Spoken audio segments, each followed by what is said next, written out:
Shalom Elohim, haleluya, puji nama Tuhan. Semangat pagi Bapak Ibu Saudara yang dikasihi Tuhan kita, Yesus Kristus. Jumpa lagi bersama saya Pendeta Samuel Mawuntu dalam Renungan Pagi ke 1592 hari. Renungan pagi ini mengudara. Puji Tuhan. Bapak Ibu Saudara yang dikasihi Tuhan, sebelum kita mengawali segala aktivitas kita di pagi hari ini, marilah kita mengawalinya bersama Tuhan dengan mendengarkan firman Tuhan. Sebelum kita membaca, mendengarkan, dan merenungkan firman Tuhan hari ini, mari kita minta pimpinan Roh Kudus. Kita berdoa. Bapa di surga, berbicaralah kepada kami semua. Pakai firman Tuhan ini untuk menegur kami, menasihati kami, menguatkan kami, meneguhkan iman percaya kami, dan menuntun kami, supaya kami terus berjalan di jalan Tuhan yang benar, dan pakai firman Tuhan ini untuk memberkati kami semua. Di dalam nama Tuhan Yesus, yang adalah firman Allah yang hidup, kami berdoa. Amin. Haleluya. Mari buka Alkitab kita dalam kitab Kisah Para Rasul, pasal 2 ayat 41 sampai ayat 46. Kisah Para Rasul pasal 2 ayat 41 sampai ayat 46. Demikian firman Tuhan. Orang-orang yang menerima perkataannya itu memberi diri dibaptis. Dan pada hari itu jumlah mereka bertambah kira-kira 3.000 jiwa. Mereka bertekun dalam pengajaran rasul-rasul dan dalam persekutuan. Dan mereka selalu berkumpul untuk memecahkan roti dan berdoa. Maka ketakutanlah mereka semua. Sedang rasul-rasul itu mengadakan banyak mujizat dan tanda. Dan semua orang yang telah menjadi percaya tetap bersatu. Dan segala kepunyaan mereka adalah kepunyaan bersama. Dan selalu ada dari mereka yang menjual harta miliknya, lalu membagi-bagikannya kepada semua orang, sesuai dengan keperluan masing-masing. Dengan bertekun dan dengan sehati, mereka berkumpul tiap-tiap hari dalam bait Allah. Mereka memecahkan roti di rumah masing-masing secara bergilir, dan makan bersama-sama dengan gembira dan dengan tulus hati, sambil memuji Allah. Dan mereka disukai semua orang. Dan tiap-tiap hari Tuhan menambah jumlah mereka dengan orang yang diselamatkan. Amin. Haleluya. Bapak Ibu Saudara yang dikasihi Tuhan, pelajaran firman Tuhan kita pada pagi hari ini akan membahas tentang cara hidup jemaat mula-mula setelah khotbah Rasul Petrus di hari Pentakosta. Khotbah Rasul Petrus di hari Pentakosta itu rupanya melawat banyak jiwa, sehingga mereka yang mendengarkan firman Tuhan yang disampaikan Rasul Petrus melalui khotbahnya, mereka yang mendengarnya menerima dan percaya kepada Tuhan Yesus. Amin. Haleluya. Bapak Ibu Saudara yang dikasihi Tuhan, dari jemaat mula-mula ini kita melihat bahwa kehidupan jemaat mula-mula ini banyak jiwa-jiwa bertobat, banyak jiwa datang kepada Tuhan dan percaya kepada Yesus Tuhan kita. Oh, dan banyak hal-hal yang luar biasa, heran dan ajaib, mujizat terjadi di dalam kehidupan jemaat mula-mula itu. Amin. Haleluya. Mari kita belajar cara hidup jemaat mula-mula. Yang pertama, saudara, mereka mau mendengarkan firman Tuhan. Amin. Saudara perhatikan ayat 41a. Orang-orang yang menerima perkataannya itu. Haleluya. Bapak Ibu Saudara yang dikasihi Tuhan, jemaat mula-mula ini, mereka merespon melalui kebenaran firman Tuhan yang disampaikan oleh Rasul Petrus. Artinya mereka menerima firman Tuhan yang disampaikan Rasul Petrus kepada mereka dengan baik. Mereka menerimanya, mereka percaya pada firman Tuhan yang disampaikan, yang dikhotbahkan oleh Rasul Petrus itu. Haleluya. Saudara yang dikasihi Tuhan, mari di saat firman Tuhan disampaikan, mari kita mau mendengarkan firman Tuhan itu dengan baik. Pertanyaan saya sederhana, maukah saudara mendengar firman Tuhan dengan baik? Baik di sini artinya ketika kita ditegur, kita menerimanya. Kalau kita salah, ya kita bertobat. Amin. Jangan kita panas hati ketika firman Tuhan menegur kita melalui khotbah hamba Tuhan, melalui renungan hamba Tuhan, kita tersinggung. Jangan, saudara. Mari kita mau menerima dengan baik. Kalau itu berupa teguran, kita kembali ke jalan Tuhan yang benar. Kalau kita ditegur karena perbuatan dosa kita, bertobat. Amin. Jangan tersinggung, jangan marah kepada hamba Tuhan yang menegur saudara. Itulah cara Tuhan menegur saudara dan saya, melalui firman Tuhan, melalui khotbah renungan yang disampaikan oleh hamba-hamba Tuhan. Melalui firman Tuhan itu, Tuhan berbicara kepada kita. Amin. Saudara yang dikasihi Tuhan, dengarkan firman Tuhan itu dengan baik. Amin. Saudara, ketika kita mendengarkan firman Tuhan, kita juga harus bertindak menjadi pelaku-pelaku firman. Amin. Saudara, jangan hanya mendengar tapi tidak melakukan firman Tuhan itu, sama dengan nol besar. Dengar baik. Dengarkan firman Tuhan yang berbicara kepada kita. Siapapun yang berbicara kepada kita melalui kebenaran firman Tuhan, khotbah renungan, dengarkan dia dengan baik. Dan kalau itu berupa pesan buat kita, teguran kita, mari kita mau lakukan firman Tuhan itu dengan baik. Haleluya.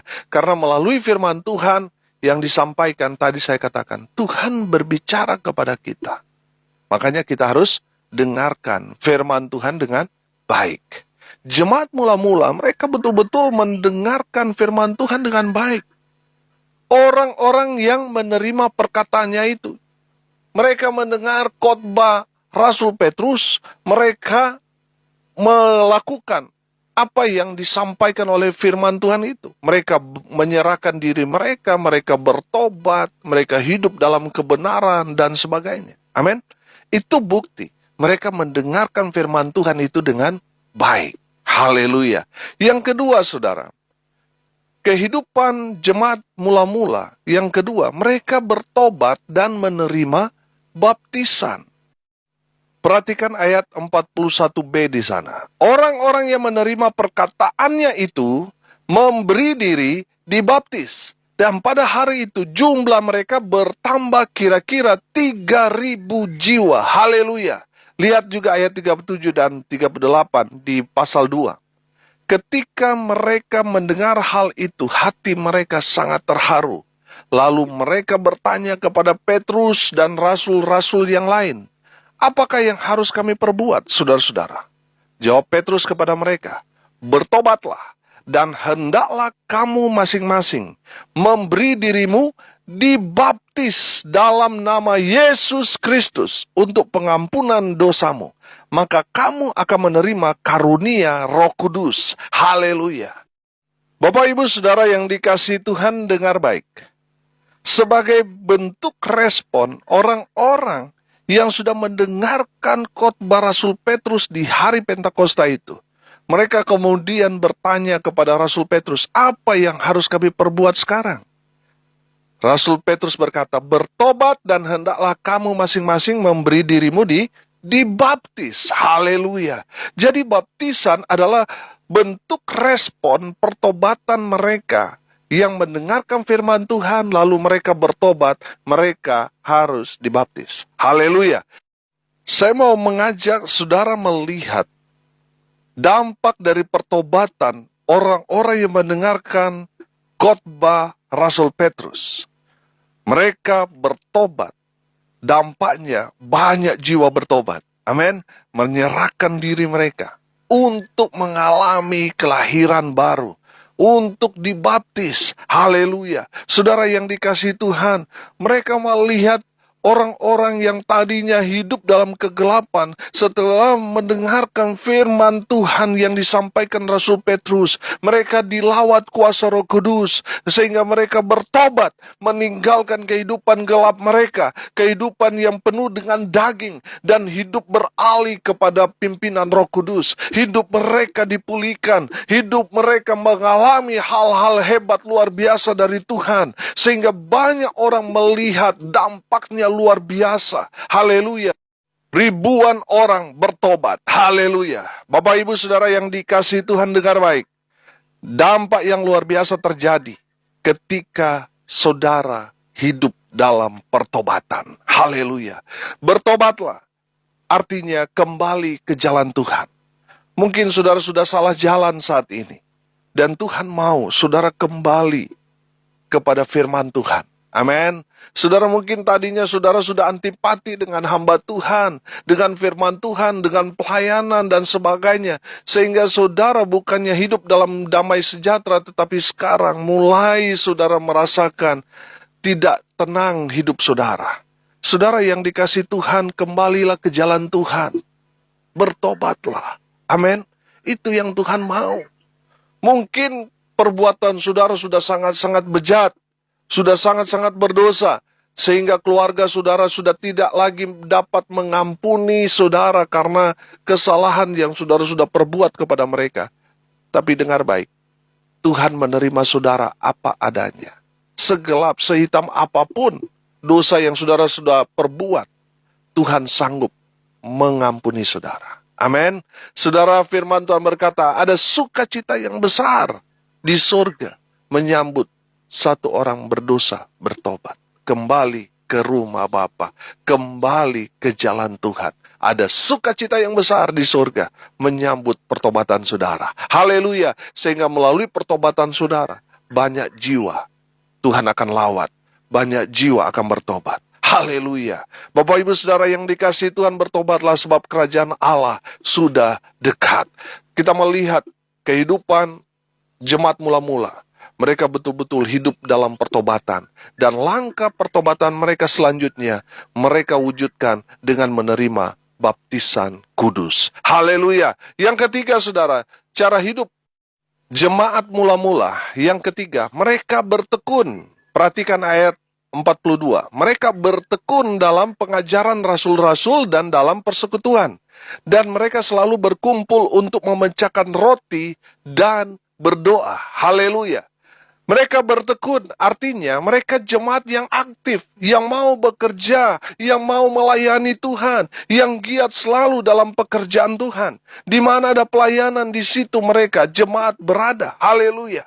Mereka datang kepada Tuhan bukan dipaksa-paksa, tetapi dengan kesadaran diri mereka sendiri. Mereka datang karena mereka mengasihi Tuhan. Haleluya. Di mana ada pelayanan, di situ jemaat melayani. Haleluya. Itu namanya bertekun.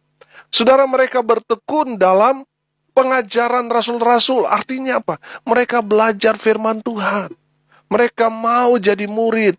Mereka mau dibimbing. Mereka mau diajar. Haleluya. Saudara yang dikasihi Tuhan, yang terjadi sekarang ini, saudara, jemaat tidak mau lagi belajar. Tidak mau lagi diajar. Apalagi mereka punya status sosial atau pendidikan yang lebih tinggi dibandingkan dengan orang yang mengajar. Mereka menolak pengajaran itu. Karena mereka merasa, oh saya S1, saya S2, saya S3, masa saya mau diajar sama yang cuma lulusan SMA, yang cuma lulusan S1 dan sebagainya. Saudara yang dikasihi Tuhan, mari kita belajar dari jemaat mula-mula ini. Mereka betul-betul bertekun dalam pengajaran rasul-rasul. Betul, saudara punya status pendidikan yang sangat tinggi dengan hamba Tuhan. Mungkin hamba Tuhan saudara, mungkin mereka hanya diploma atau S1 sementara saudara sudah S2, S3 dan sebagainya. Tapi saudara yang dikasihi Tuhan, hamba Tuhan itu mengajarkan kepada saudara hal-hal yang berkaitan dengan kebenaran firman. Saudara punya disiplin ilmu, tetapi mungkin itu diterapkan di dalam dunia praktek pekerjaan saudara. Dengarkan firman Tuhan yang diajarkan oleh hamba Tuhan. Mungkin hamba Tuhan saudara hanya ambil sekolah Alkitab yang hanya 9 bulan, hanya 1 tahun dan sebagainya. Tapi saudara dengarkan dia. Amin.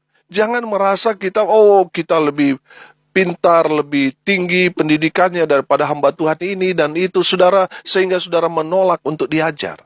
Saudara perhatikan, jemaat mula-mula, mereka bertekun dalam pengajaran rasul-rasul. Mereka bertekun dalam persekutuan. Artinya apa saudara? Tadi saya katakan, di mana ada pelayanan, di situ jemaat melayani. Mereka betul-betul terlibat aktif saudara. Saudara yang dikasihi Tuhan, yang terjadi sekarang ini, kalau ibadah minggu taruhlah 100 orang yang datang, tetapi kalau bilang doa hanya 5 orang yang datang. Di saat dibekali hanya berapa orang yang mau datang. Kalau kita belajar bertekun dalam persekutuan dari jemaat mula-mula, di mana ada pelayanan, di situ ada mereka semua datang di sana. Haleluya. Dan mereka berkumpul, selalu berkumpul untuk memecahkan roti dan berdoa. Mereka betul-betul bertekun dalam ibadah. Mereka betul-betul bertekun dalam doa. Haleluya. Saudara, saya belajar bertekun itu berarti konsisten.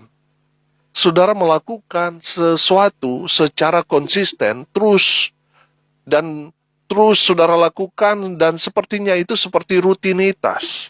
Saudara yang dikasihi Tuhan, memang kita tidak boleh terjebak dalam kegiatan rutinitas, karena orang yang terjebak dalam rutinitas biasanya melayani tapi tanpa hati. Saudara, tapi dari sini kita mau lihat dari sisi yang lain. Mereka bertekun di sana, ya, mereka bertekun di dalam ibadah, di dalam pengajaran, dalam persekutuan, dalam doa. Mereka melakukan itu. Jemaat mula-mula melakukannya dengan hati. Haleluya. Saudara, kalau kita mengerjakan segala sesuatu dengan hati, yang berat terasa enteng. Tapi kalau kita melakukan itu tidak dengan hati, yang enteng terasa berat, saudara. Betul? Saudara yang dikasihi Tuhan, mari kita belajar dari jemaat di mula-mula ini. Mereka betul-betul bertekun.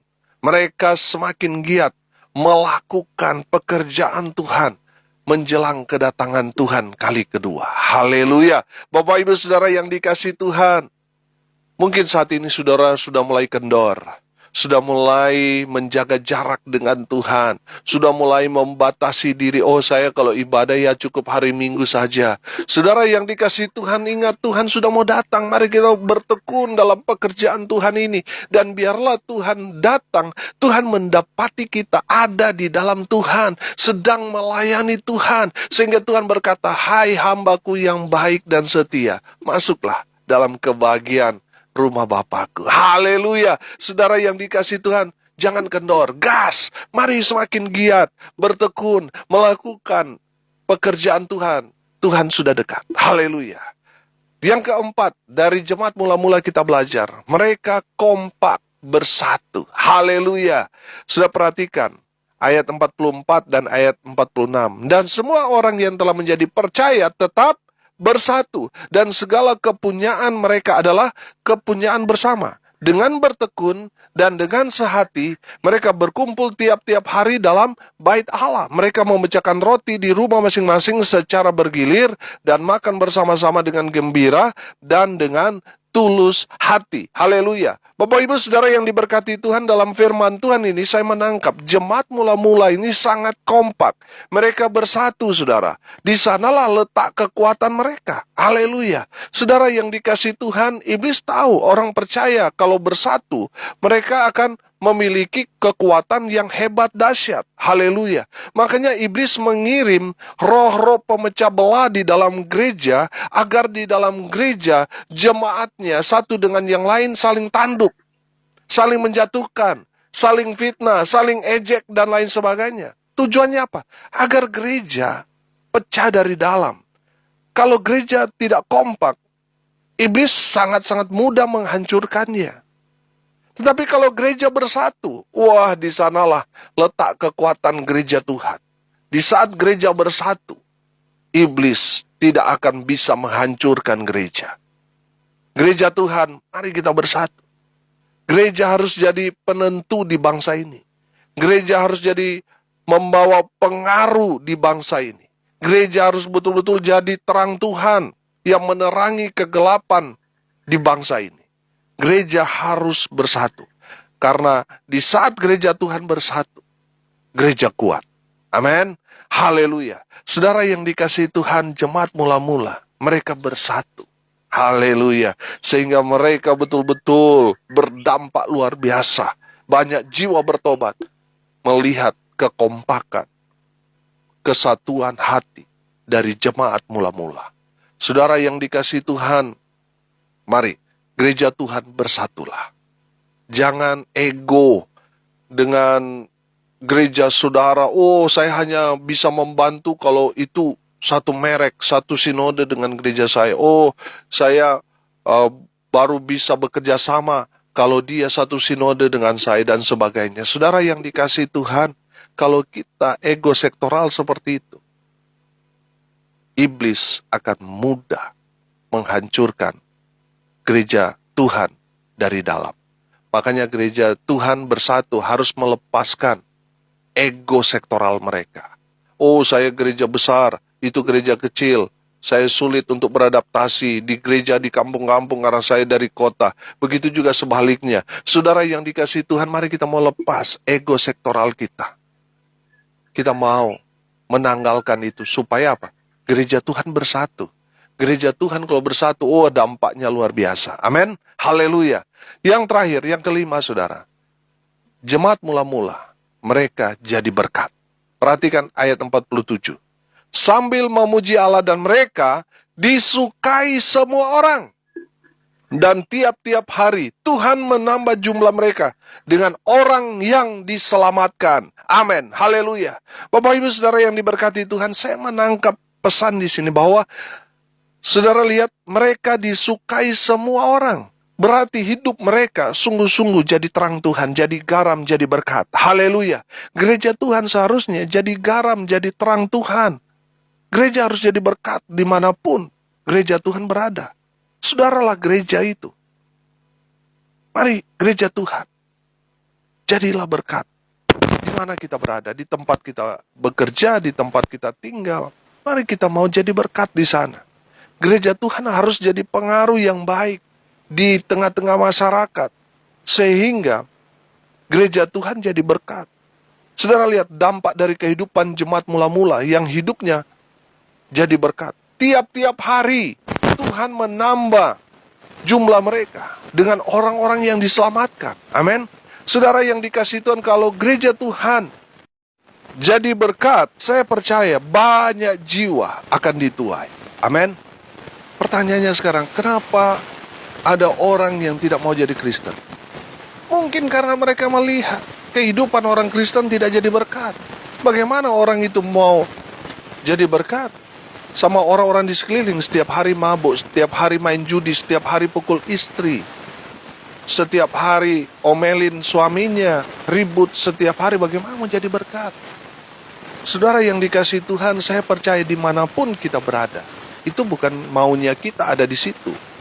Saya percaya saudara, Tuhan punya rencana menaruh saudara ada di situasi, kondisi yang tidak baik, ada di tengah-tengah daerah hitam.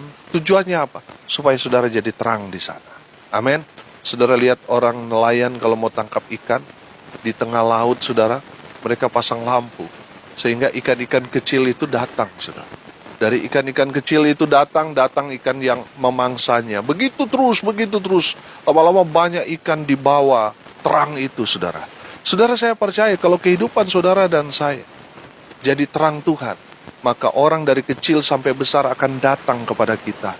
Datang kepada sumber terang itu. Haleluya. Saudara yang dikasihi Tuhan, mari hiduplah jadi berkat dimanapun kita berada. Jangan jadi batu sandungan sehingga orang menolak untuk menjadi percaya. Jadilah berkat dimanapun saudara dan saya berada. Haleluya.